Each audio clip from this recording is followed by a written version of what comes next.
We're live right here in the Austin Convention Center at the Potato Expo. We're at the Eye, so if you're here on the show floor, and you can see behind me, the show floor is packed. Head on over, come by and say hello.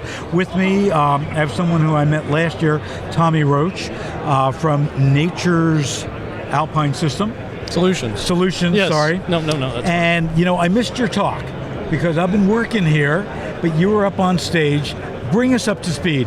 What was your discussion about, and how does this really help the potato farmer? So I was here last year talking about strictly potassium alone. Right.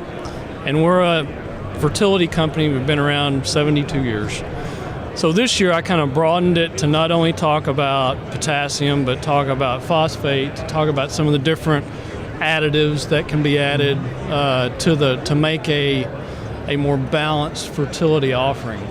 So what I've noticed is that just the common, ordinary person that goes to a supermarket, I think they think they can just snap their fingers and up pops a banana, up pops a potato. They have no idea where the food They comes have from. no idea. Yeah. So in my talk, being in Texas, I referenced how you feed beef cattle affects the grade, affects protein, affects fat content of that ultimate carcass.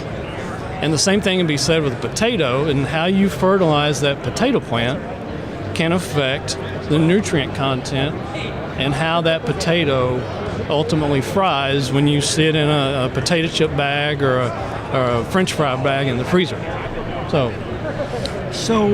when we talk about the science behind all this, again, let's go back to your analogy of the average consumer who really doesn't understand where food comes from, number one, but certainly the science that folks like you really have to execute to make sure that our crops are as healthy, are flavorful as possible. Talk a little bit about how over the past 72 years things have changed, and especially in utilizing technology. So I was fortunate enough. Not that you're 72. No, I grew up in Texas on a farm. Okay. So I'm one of the fortunate ones that I've been dealing with this for, 52 years now. And how there's a lot of misconception in the marketplace with social media. People get all caught up in GMOs about, Roundup, glyphosate used in crops. And we see all the headlines, we see all the lawsuits, we see all this, which to the average consumer is very confusing.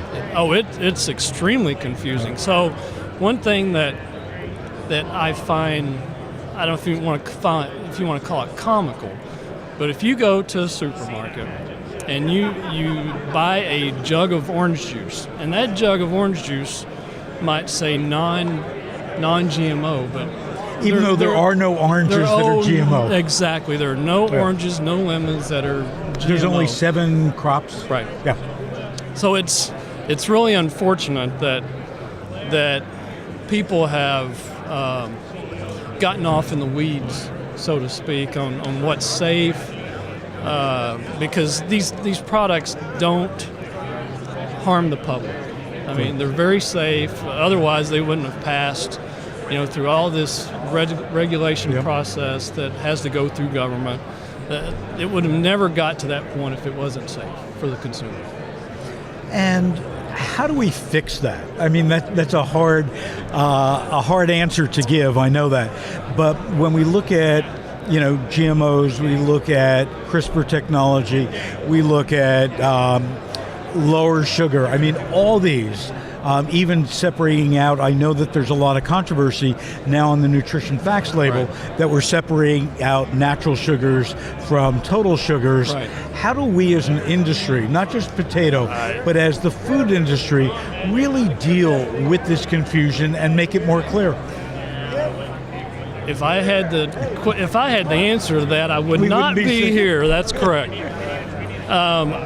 It's very difficult.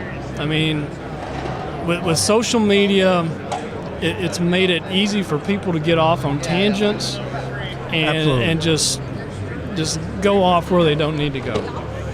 I don't know how we fix it. Oh. I mean, at some point in time, But we need to. exactly. At some point in time, what's lost in all this discussion is common sense. It's just totally been thrown out the window. Right. So I don't know to answer your question. Well, Tommy, thank you for a great presentation. You're welcome. Sorry I missed it, but I'll look at the videotape. All right. And don't forget, at 5 o'clock, we're going to go live with the Spud Nation Throwdown. I hope you're going to be there, Tommy. I will. To cheer on these chefs. I like potatoes just like everybody else. Exactly. So we're going to take a quick break. When we come back, Kathy Strange from Whole Foods, one of my favorite people in retail in the entire universe, is going to be here. And I say universe because she is global. She's out there. She's looking for what's next. She's one of the people who have really dictated what the trends are that not only that we're seeing in supermarkets, but frankly we bring home and then we go to restaurants. So stay tuned. Kathy Strange will be right back with us.